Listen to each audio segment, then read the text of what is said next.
Welcome to the MMHP and the 99. Podcasting from the Michigan Rock Legends Hall of Fame in downtown Bay City. Channeling all styles and eras of Michigan music history. From the city by the bay. And now, Dr. J, Sir Fred, Mr. Mike, and your host, Scott Baker. And we're back with part 2 with Mr. John Cashman and Mick Furlo, two of Mid-Michigan's longest-running musicians. John on drums and vocals and Mick on guitar and vocals, both who have joined forces in recent years to share a band together in the CDF.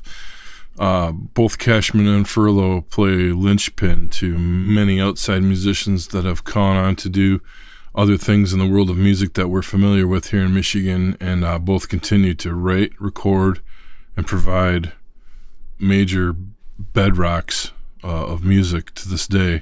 And here at the MMHP, we are thrilled to bring you their story and take a peek inside what they're doing now, and I hope that you put your ears on the CDF Band. Without further ado, here's more from Mick Furlo and John Cashman. I remember, speaking of Just Scott being in the Jitters with you, he was trained up with that counting the change after that, didn't he? Put that together? And, yeah. With Butch. With Butch, yeah. Butch, he was, oh my God, he still got that voice too. He does. And now they're back doing it again. I think he's your age. Yeah. You guys go to school together? No, I think so, but I never knew him back then. But yeah, he had a band called Amphigas that used to play at our high school dances. And you had to pay $2 to see Amphigas, you know. Instead of $1, they cost $2. Oh, okay. I was wondering where you were going with They've that. been recording a new album, Amphigas. You're kidding. No, they've been doing it out to Bobby's? Bobby Ginagiski's studio. Wow.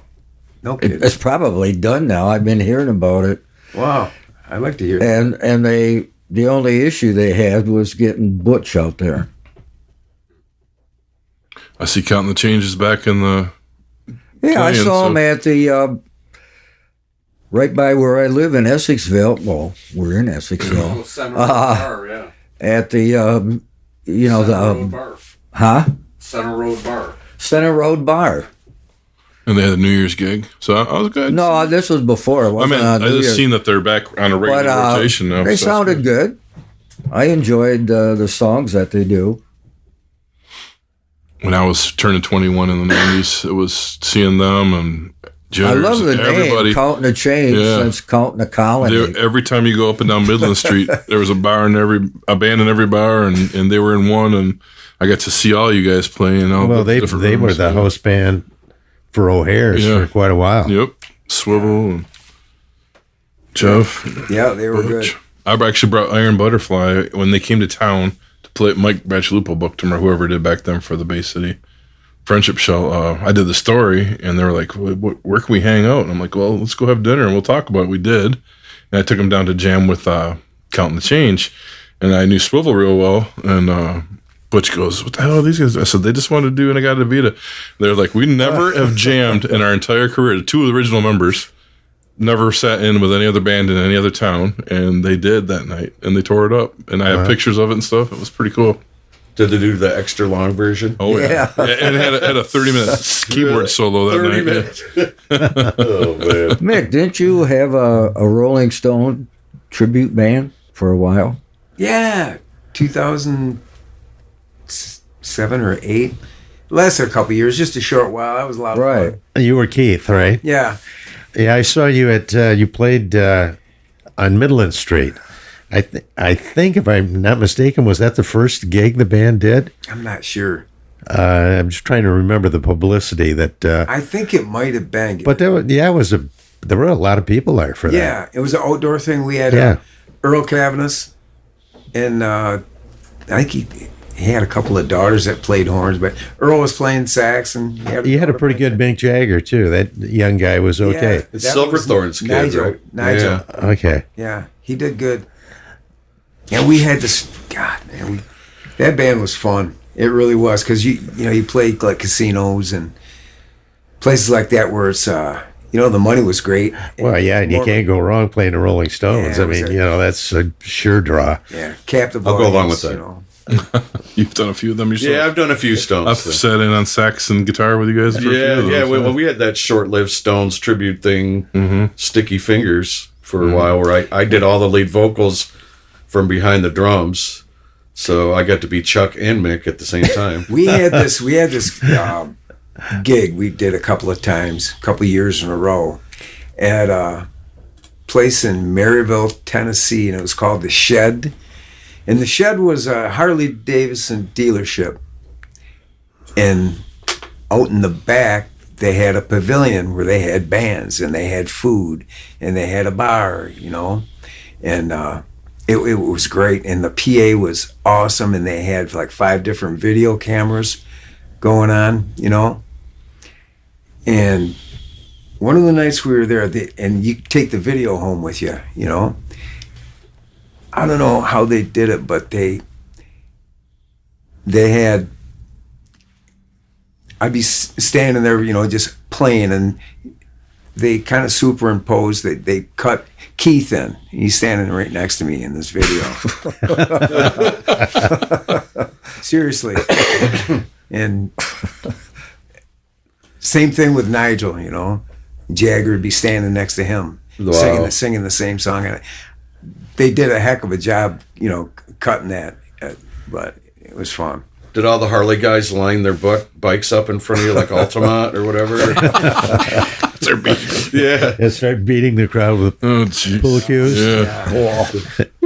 Yeah, nobody got stabbed. That was a lot of fun, too. We had a sax player in that band, too, that did the solos on, like, Can't You Hear Me Knocking, and Bitch, man. and That's cool. Brown Sugar. And, Gotta have the Bobby Keys. yeah. That's my only Rolling Stone claim to fame thing is I actually ran into Bobby Keys at a Keith Richards concert. He was in Detroit. It was on my birthday, and all of a sudden I come around the corner and Bobby Keys ran like right into me, and I'm like, you know me, I'm a huge Stones guy, And most people would, he could walk around. Most people didn't know who Bobby Keys was. Right.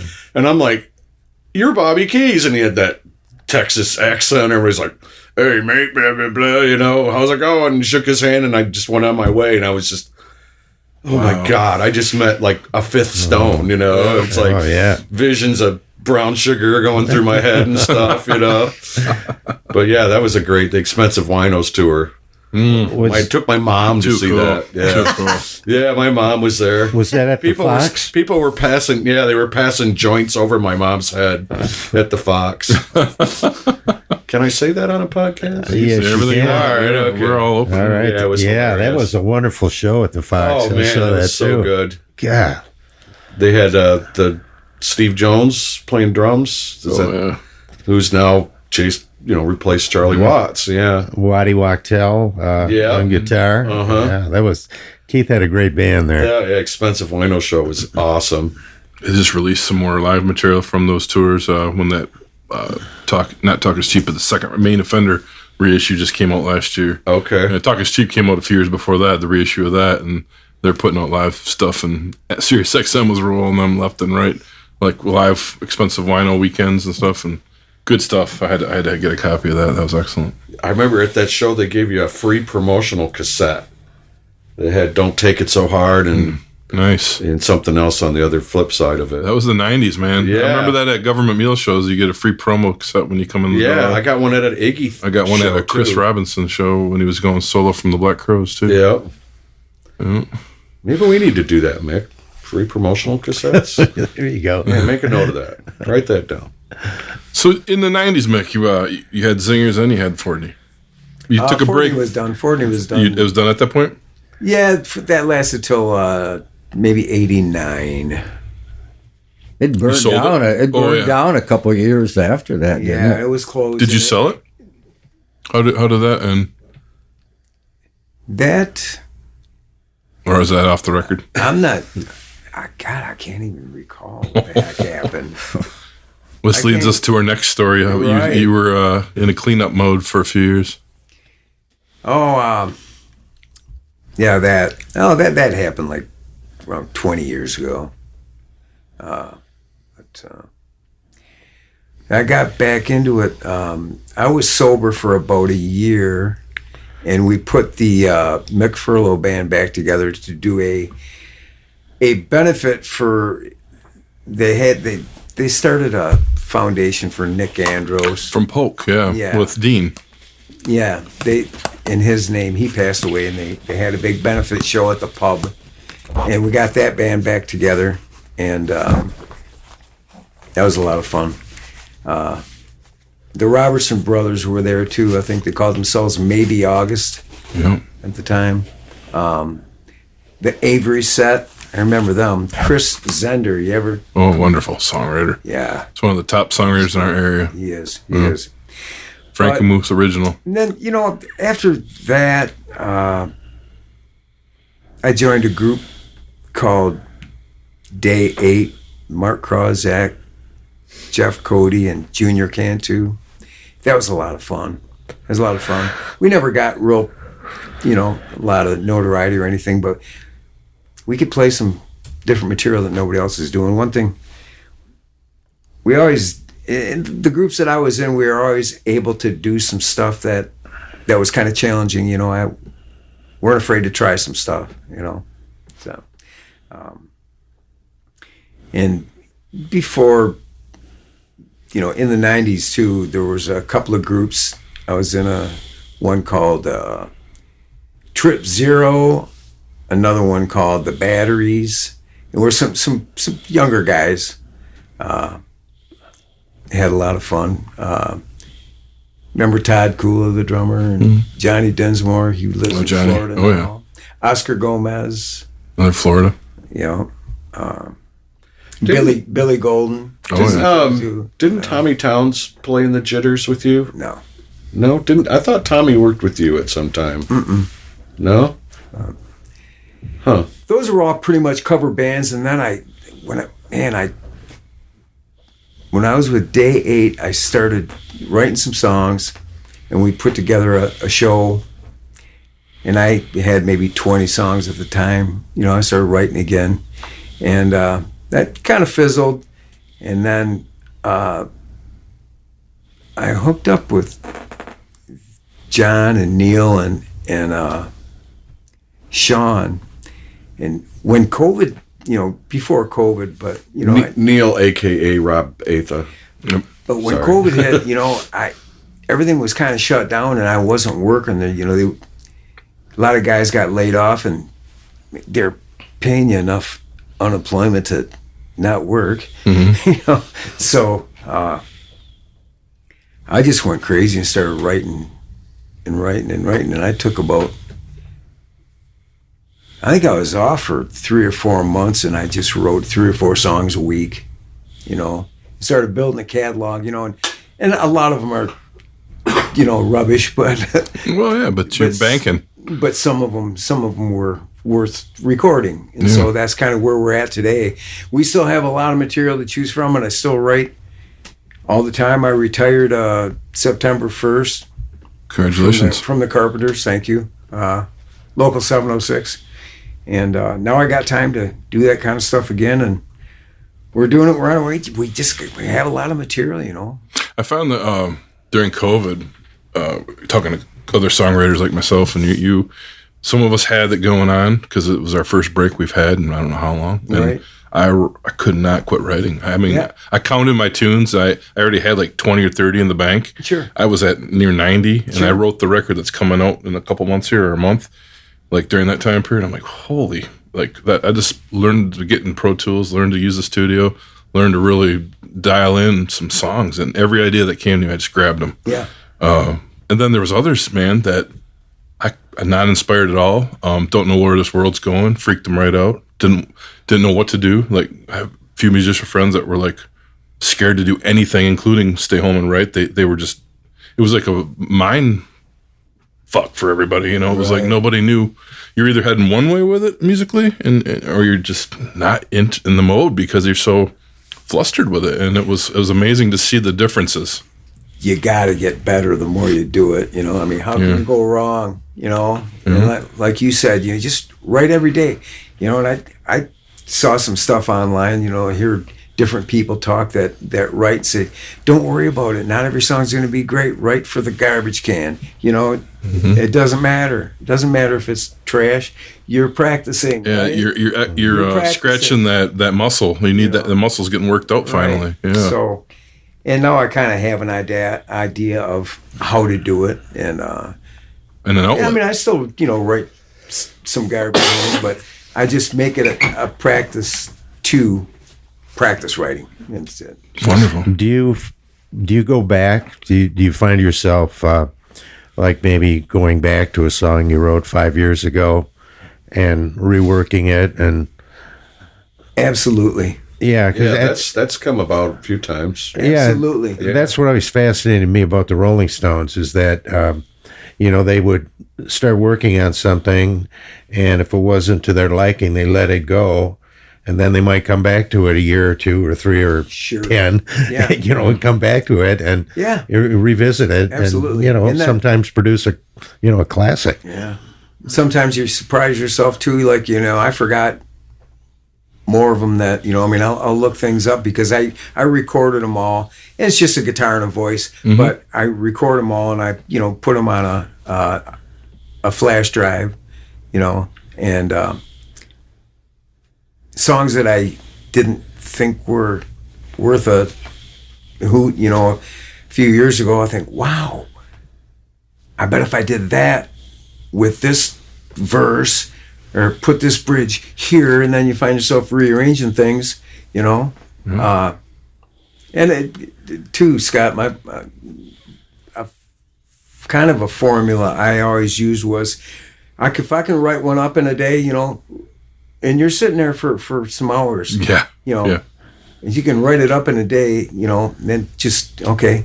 Next day, revisit it. Stew on it. And you hate it, sometimes. Yeah, sometimes. But you can rearrange it. You can work on it. Your fresh ears, if you go back the next day and it's not so good, you can work on it some more. So I always took 2 days on it. Sometimes I didn't need it, but I always gave it that other day to re-listen and see if there's something I could tweak, It's the same when you're in the studio, too. And I think it comes with age. I mean, when we were, all of us that were budgeting songwriters, all of us that are, anybody that knows it, you start out banging out songs and you're thinking, cool. And then you get to a point where you got a few backed up and you're like, I haven't used them. But sometimes you revisit them and you're like, oh, this song needed more time to stew, Yeah. And then it's the same when you go in the studio. You cut that track, you go back the next day and you start hearing and feeling the obvious, and you can pick it apart better that way and make a better tune out of it. Yeah, I'm so lucky to have Mick and Sean songwriters because I obviously don't sit down and write a song. I'm better at putting beginnings, endings, breaks, Music segments. Yeah, they they bring the skeleton and I put the muscle on it. And you guys have a trust, which is a great thing in a great band. It's a trust amongst the band. Oh, yeah. To deliver each other's goods together. Yeah, I mean, when Mick brings a song in, sometimes it's like totally different by the time it goes out.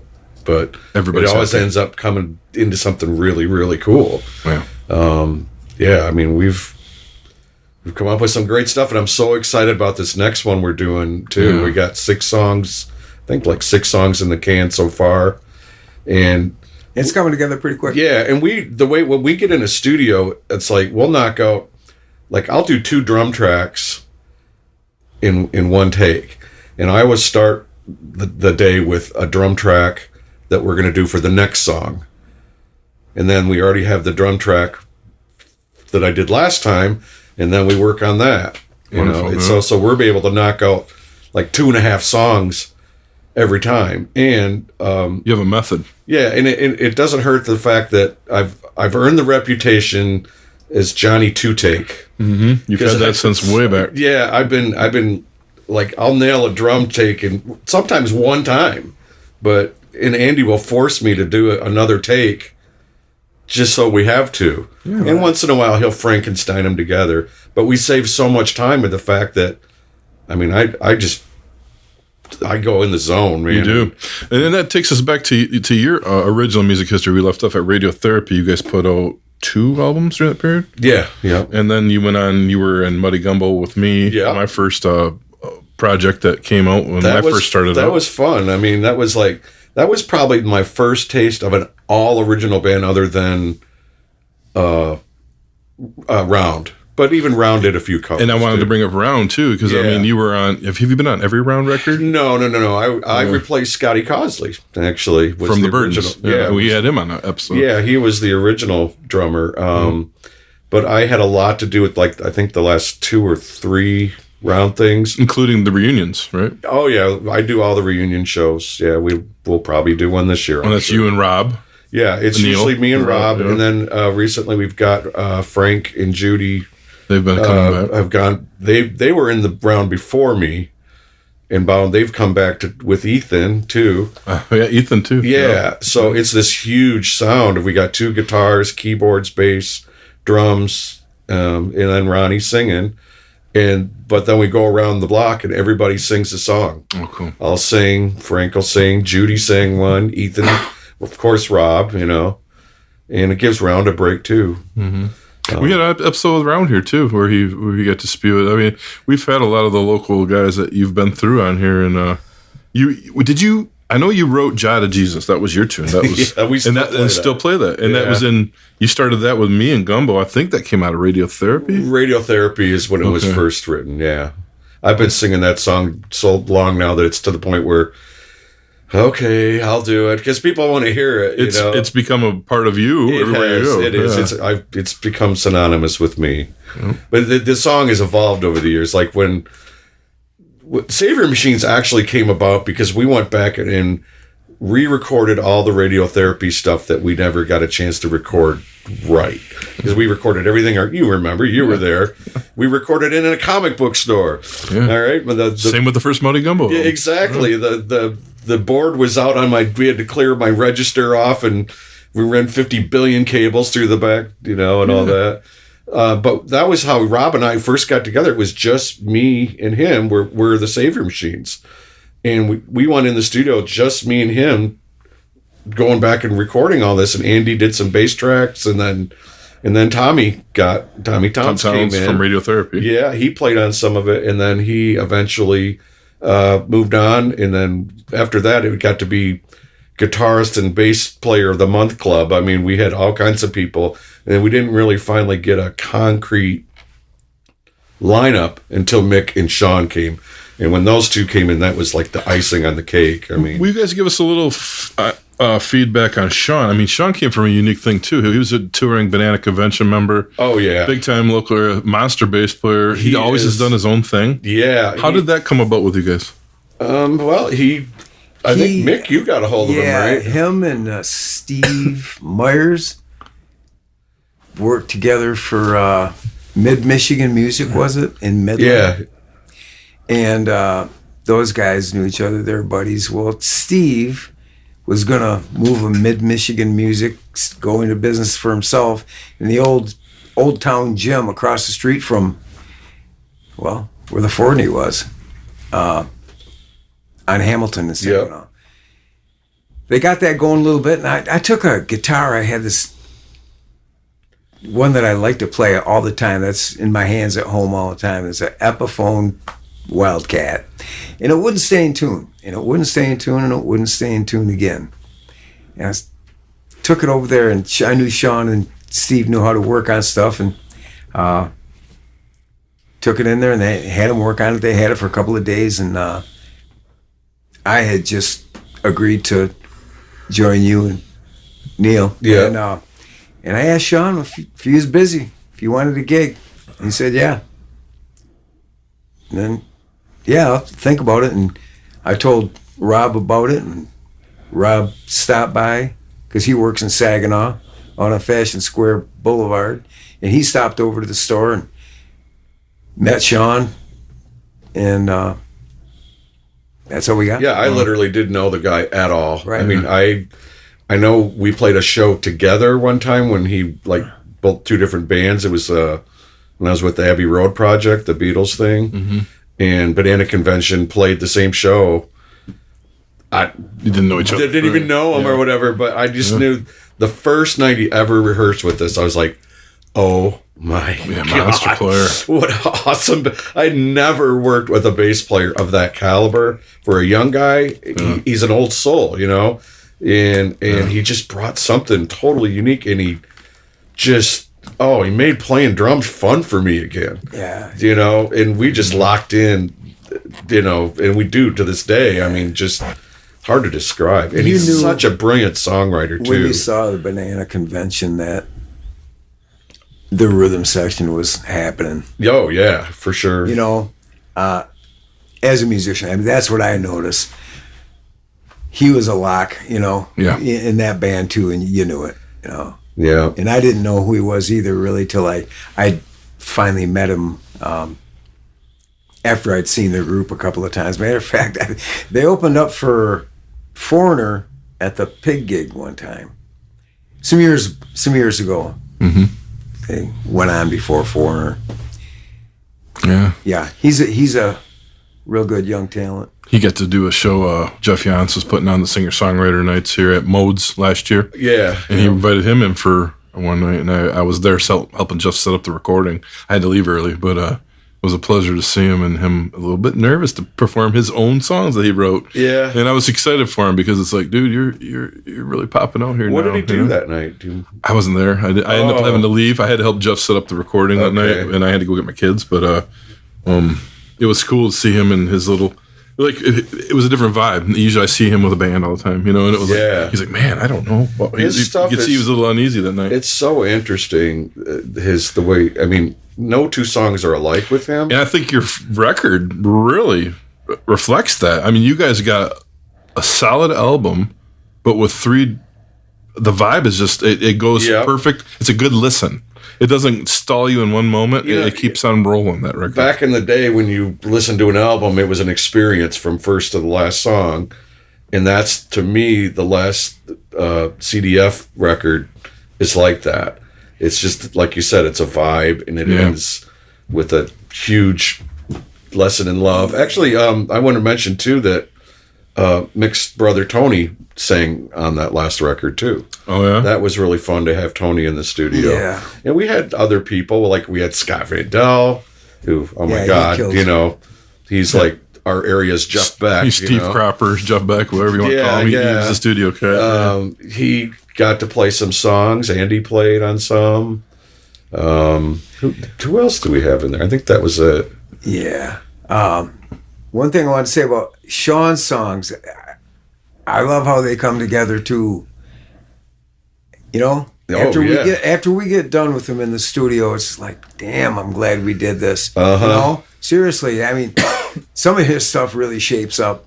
You know, I mean, I like how the seam and that one of the first tracks on the new record. Oh yeah. And then this last song that we recorded. Yeah, he's wrote a new one called Avram and another one called Old Town. Yeah, Old Town. Oh my God! Yeah, but I can't wait for the world to hear these songs. They're just brilliant, and you know, when we do our normal huge vocal, you know, the one song Avram, we do this really cool vocal thing, and Andy, oh my God, he's so brilliant. He took Mick and I both sang two different harmonies, so we got Mick and I in 4-part harmony singing this vocal track, and then he doubled that. You know, right. So Mick and I end up sounding like the freaking London Bach Choir or whatever. You know, yeah, it's so cool. I can't wait for you guys to hear this. Wow. Yeah. Do we have a release prediction? End of the year? Andy's just had surgery this week, right. As you know. He's doing good. I guess everything went well. And then as soon as we can get some dates in there, we got music ready to go. We got songs started in the studio that we got to finish. Oh, yeah. I mean, I would, if we really go at it, I mean, probably by spring, easily. I should think. Cool. And plus, we're going to have, if we get in there every month between now and then, we're going to have more than enough songs. We might even be able to dump a couple that we don't like. Right, yeah, have something saved for the next time. Yep.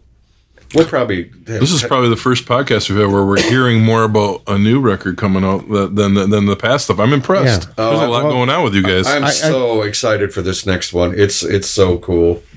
Well, I'd like maybe you guys could kind of share with our listeners, as putting out independent records, how do you do it? How do you get your music out there now so that people can hear it? Well, I mean, first, the last record, everybody's like, we want a CD, and a lot of people don't. Even you, I remember I wanted to give you a CD, or it's when I did a show with you or something. You're like, dude, I don't listen to CD. I don't even have anything to play a CD on, Yeah. So, and everybody's like, we want that. So we got CDs made. And then everybody's like, well, I only do streaming now or whatever. So I do have a CD player. Julie gave me the one you gave for me, and I have it in my car because my car's old. So okay, I still got a CD player in it. But Sean is like our, he's younger than us and more technical than us, and media savvy. He's more that's a nice way to say it. Media savvy. So he handles getting all of our stuff out there. But right now, the last album is on every digital streaming. DistroKid, which is the main one we would use. Almost everybody uses. What he used, right? That gets you on everything. And then Bandcamp for if anybody's on Bandcamp, just to pull in bigger funds. Yeah, we didn't do a Bandcamp, but we were on the DistroKid. Yeah, for sure. That's the best. And the CD is available at Cashman's Comics in case anybody wants to buy it. I think that's a good thing to point out. You have all the Save Your Machine CDs I there. do. I have all the Save Your Machines there. I have the Crush Tones stuff there too, which is another band I'm working with now that does original music. Is that with Tommy Towns again? Tommy Towns is coming back around. Yeah, I'm working with Tommy again, and they got a hold of me and asked me if I wanted to play a couple shows because they had fired their drummer, and I'm like, I don't really want to be in two bands. I don't like that situation. Well, you do work like every day of the week at your comic. I do. I work 6 days a week. Yeah. And even when I'm not working, my brain's there. So, but I played the couple shows, and that was supposed to be it. I'm like, I don't want to do this. But just a great group of guys. Dan Palmer. Dan Palmer, Stephen Huey, and cool. Keith, and Tommy Towns. It's like Tommy was in the original Muddy Gumbo with you as well. Yeah, and Radiotherapy. And Radiotherapy before where you guys came to meet with me. Yeah, exactly. And I just like seeing Tom every other week because I didn't see him for years, Yeah. And they're just a great group of guys, and they're a 60s, 70s garage rock band. Which is fun with a huge sound, like 3 guitars and bass, and just one thing led to another. A year later, I'm still there. I'm working with them, and I'm enjoying it. Awesome. We don't play a lot. We're doing the Vault this Saturday. Oh wow! We're opening for the Magic Bus, the 60s tribute band. So we'll be at the Vault this Saturday. With that. Have you heard Magic Bus? I have not, but I've heard nothing but good things. Yeah, they are pretty good. I heard they're really, really cool. Yeah. So, they've got a certain niche there. They're playing some 60s stuff that you very rarely hear anybody play. Cool. Yeah, I saw on their thing it said late 60s. Yeah. Is how they build it. Yeah, kind of like 66 to 69 in that general vicinity. Yeah, I'm looking forward to it. I've heard nothing but good things about it. That'd be fun. Hey, Freddie, you mentioned to me you go back, why is back knowing Mick Furlo. Is there anything that we haven't talked about tonight that you wanted to ask about before we change gears here? No, we covered it. He pretty much covered it. Okay. No, well, nothing that we can talk about. I first saw him when Iris was with the band. Yeah. And that was a great band. Thank you. Now, you and your brother, was there a Furlo Brothers for a while, right? Yeah. We didn't mention that tonight, and I want to make a point. That was one of the first big things that you were into around here was you and your brother doing the Furlo Brothers, if I recall. Yeah, it lasted a couple of years, and but it was more of an acoustic thing, Yeah. And Would you guys do coffee shops and stuff, or was it bars, or how was that? bars, let's see. Mostly the Old Town, wasn't it? The Old Town Saloon, you do Tiffany's. And I mean, every time you grab a review when I was a kid, the Office the review Lounge magazine. in Midland. Right. Oh, I remember Same that. circuit we were on. Yeah. Tiffany's. Oh, that's a name I haven't heard in a while. Yeah. They had the tin ceilings in there. It was like Oh, that was a playing in beautiful toilet bowl. ceiling. Yeah. Yeah, but it was like it hit my snare and it was like Pink. Yeah. Yeah. When you, Johnny, when did you wrap up with booking with Rose Robert Agency? That was a big agency in our area. Yeah, it was. I really enjoyed doing that. Probably about 93, I think. Okay. Yeah, I did it from about 88 to 90. It's a long run. I remember that was a big deal for you. You were, it was Bob Farmer started originally out in Fairgrove. they reached out to me the last few years about gigs here. Really? Out here, yeah. Okay. I get a random email that I think Bob Hausler put me into, and it was Okay. like, yeah, you'll be I able- booked the Sauce Cats through them Yeah. 5-6 years ago, maybe. Okay. Probably longer. Time's flying. Yeah, but- Bob started it, and then out in Fairgrove, and it was Musicians of Michigan, or MOM, when they first started it. Really? Yeah, Yeah. And then he changed the name to the Rose Robert Agency because his wife was Rose and he was Robert, or Bob Farmer. And then he wanted to have an office in Bay City to kind of touch, because he moved to Elk Rapids, but he wanted to have an office down here. And then me, Jim Davies, and Delight Campbell, basically at Mirage World Headquarters, we set up an office and started booking bands. I was booking Mick. I was booking the Wild Woodies. I was booking Water for the Pool. Give us a crazy booking story. There's always a good booking story in there. Probably a band, I won't mention their name, but we booked them at it was the Blue Water Inn In Caseville. in Caseville. Yeah. And I got a call from a very pissed off bar owner on a Sunday morning about how the band was soliciting money for the telethon because it was Labor Day weekend and keeping it. Okay. Yeah. Yeah. And they were like, Are they still around? I know I'll just say they're brothers and they're located up around Houghton Lake. Okay. I'll say that. Great. Yeah. Is that where you were arrested, Fred? Right? This is Houghton Lake. I mean, this is... No. I'm not still... Roscommon. Roscommon, that's right. Yeah, my Okay. bad. I got that podcast mixed up. Yeah. And that's the only first one that comes to mind. I used to take a lot of shit from other bands, though, about, oh, you book your band more than, blah, blah, blah. And I'm like, what the hell kind of good booking agent would I be if I didn't book my own band and get out there and get work for it? And they didn't look at it, the fact that if I'm out there in these clubs and seeing firsthand, talking to the owners and knowing these people, I'm going to be able to book these clubs more efficiently. True. And most bands It's a win-win. didn't see it that way because they thought that I was favoritism because Radiotherapy was playing all the time or Ivory Tower was playing all the time.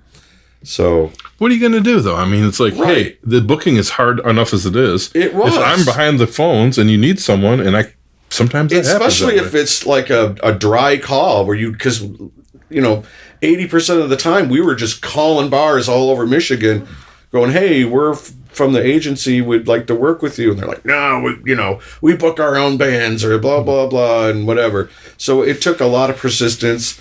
But if I was actually there in the club, I got to know the club owner, I got to build a personal relationship Right. with these people. By playing there, I knew what worked and what didn't work at the clubs. So it Truly. gave me a unique perspective on how to work with the clubs. Your current band, who books for you guys? We all do. Everybody just probably me and do- Mick mostly. I Yeah. don't. Does Sean book any I don't No. know that he does. He's more That's for a hard thing nowadays. Yeah, Finding Sean's some- more for moral support. I'm pretty sure that he used to book his other bands. Well, they went all over the country. They did New York and they did a Yeah, little I tour don't know around if he there. actually had a hand in that, but I'm not sure. Somebody- primarily Mick and I booked. We just booked the Drift. We just got in there. Drift for the summer. Yeah, we're playing there May 12th. Oh, good. Friday, May 12th. She was talking about not doing music again for a while because the end of their run there last year was slowing down. She told me. Oh, That's good. They're gonna. That means they're kicking off the season then. yeah. We talked to a guy that's booking for them. Okay. Good. Yeah, in June. But yeah, from what he was saying is what they were doing there before wasn't exactly working for them or something. I don't know. Where were the bands playing? When I was in there, the band was inside. They're going to build a stage off to the left to the south end of it. Okay. Inside? No, outside. Oh. Yeah, because they redid the deck and it's Oh, gorgeous. it is my beautiful. God, it's I just- played inside about 3 shows last year. Oh, okay. But solo inside. You know. It's probably louder than hell in there. Cause It is. was It's all- sound true. bounces I all walked over in the and went place. like that and clapped my hands and went, can you hear how loud it is in here? I kept getting messages. Where do you play to combat that echo? It's like, well, you got to do what you got to They do. need to shade that deck though somehow. Well, they're when- going to build a whole new stage area in the south end, in the corner. Kind of like it was back in the day. Well, the south side, I guess it would be like Upper deck or lower deck? no, it's not out on the deck too, on the upper level. Oh, on the Right up grassy by area where the food trucks where the are. food trucks are. Oh, Yeah, there's all that like kind of. okay, I was thinking deck going back on the deck. Okay. Yeah, there's a bunch of like wood. Yeah. What do you call it? Like Yeah. like landscaping stuff or whatever. I don't care. So then you'd be facing the river. No, we'd actually be facing the club. If you're south, then you're facing the club, which is north of that. Yeah. Yeah. Yeah. So we'd be playing. And those doors open we'd be up like playing garage to- doors. Yeah, we'd be playing to the north, but Yeah. They kind of had the the cool south idea to garage doors, those things. Yeah. Kind of like the cool clubs. and all they around said there. that way we'll be close enough to where if there's rain, then we can just bring it inside. Yeah. So, yeah, we just booked Good that news. this week. Good news. So, Are you going to be playing some of your new stuff? oh yeah, Okay. yeah, we are. We've already been playing. We just played. We debuted it at White's a couple weeks ago. Okay. Wow. Yeah, we got I think 2 or 3 of the new ones that we're playing out right now. Yeah. Spectacular. Thank you guys for all the years of music. Thank you for all you guys have done. Both of you have been essential, not only for mid-Michigan, but Michigan as a whole. I mean, Mick, with your name alone, people know they're gonna get some quality. John, you've been out there everywhere doing it from all around the area. I mean, and then the booking side of it. It's a part of Michigan history that's a huge thing that a lot of people don't know about. And now that you guys have come together, we're just looking forward to the next batch of material. Well, maybe I'll get that plaque at the Rock and Roll Hall of Fame. Or There you are. Yeah. You never know. You never know. It'll be a Cashman's plaque that you can kind of. Any way I can advertise. That's right. I'm a whore when it comes to that, that's for sure. Well, thank you guys. Yeah, thanks a lot. It was Thank you. great. Thanks, Scott. All right. Woohoo! The MMHP is hosted on Apple, Spotify, YouTube, and our own Libsyn podcast site.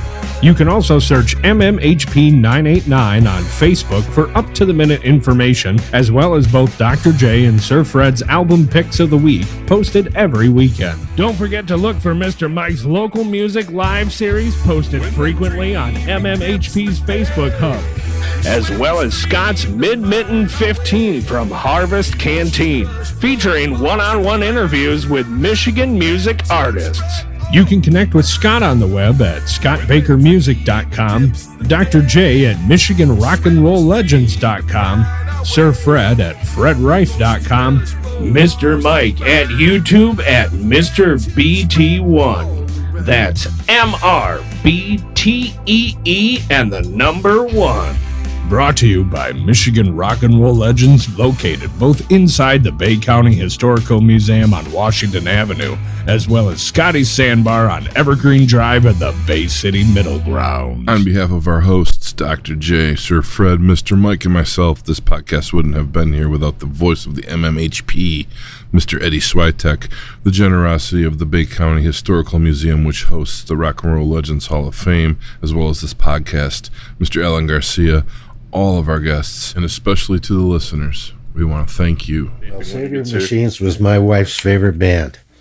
She always wanted to go out and see you guys. Really? Yeah. I'm glad we were somebody's favorite. Yeah, well, I liked your band a lot too. It was a great project. We wrote some great music. Well, and your cover versions were always so excellent, you know. Yeah, we took on some stuff that most bands wouldn't, like Under Pressure and Talking Heads. Which one am I thinking of? And you guys already had a couple of albums recorded. Yeah, we were already two albums in before that even happened. Yeah. I don't know. You put me and Rob in a room and we write music. That's basically how it worked, you know. So, anyway, I forgot to get the word gash in there somewhere. God, I'm still taping. Yeah. But we did a Christmas because we wrote a Christmas CD, or we released a Christmas EP with 4 songs on it. Touchstones. Oh, I did.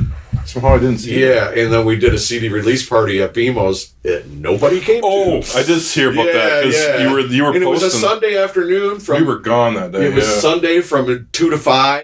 That was fun, man. I love that show. That was so much. That was so fun. You do? I couldn't You got up? when. Yeah, Thank you, dude. What a fucking history, man. A little different. So lucky to get that out here. Thank you. yeah, I learned shit about him. I didn't know too. Okay. I think the funny part of the episode tonight is I got the first Mick Furlo on cassette. Put it on eBay. I already tried. That'd be so Fred. You sold everything, man. You got a ton of history. I mean, you know a lot of big hitters. I still see stuff, sometimes Facebook postings with you and Johnny Winter or you and somebody, You knew a lot of blues cats, that's for sure. Yeah, unfortunately, that was in the past, and now's now. Not doing anything. You're still writing books, though, buddy. Well, yeah, but... Hey, Mike.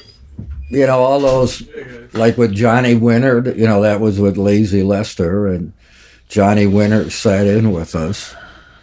But I wouldn't, I was lucky to be there. And little secret, though. Johnny Winter fucked up the song. Well, he was playing Johnny Winter fast, every note, and Lazy Lester music is not that way. So Johnny Winter took the song way out there.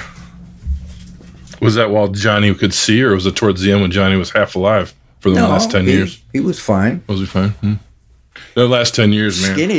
Skinny guy. They drug him to the stage, drug him away from his stool. Oh, yeah, this was way before that. Playing little bits here and there and singing best he could, but he was Did you see commodity. Johnny when he played at the Masonic Temple? I did not. Here in Bay City. I missed it, no. Yeah, I got Paul put that on. pictures, no video, but I got pictures. I believe I had a gig that night. Oh, it was awesome. I interviewed, I may have interviewed him. Okay. I think I did the story on that. I interviewed him or his guitar guy that was like his dragger, like he drug him out on stage and took him around. I think I interviewed him. Paul Yep. Nelson. Paul Nelson, yep. Yeah. I believe that. Mike, you... I am such a mouth breather. I tried to stay away from it. It's like, Did you hear me farting? At the end of the show, when you walked up to Fred and said, sorry.